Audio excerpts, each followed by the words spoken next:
Are you interested in building scalable and efficient server-side applications? Then you need to know about the Node.js event loop, a mechanism for handling I/O operations and managing the execution of asynchronous code. Here are 10 essential facts you need to know about the Node.js event loop.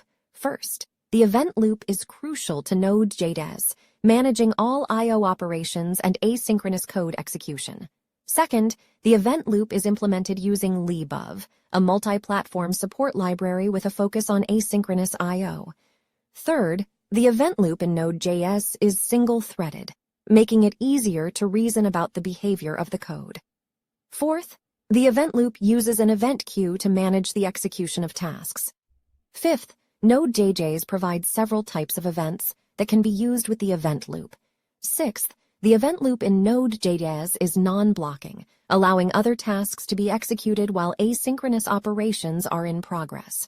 Seventh, the event loop uses a prioritization scheme to determine which tasks should be executed next. Eighth, the event loop has a default maximum stack size of 10,000, which can be increased if necessary. Ninth, the event loop can be debugged using tools like the Node.js debugger and the V8 inspector. And finally, understanding the event loop is essential for building high-performance applications that can handle large amounts of traffic and data. So, whether you're a seasoned developer or just starting out, make sure you take the time to learn about the Node.js event loop. Your applications will thank you.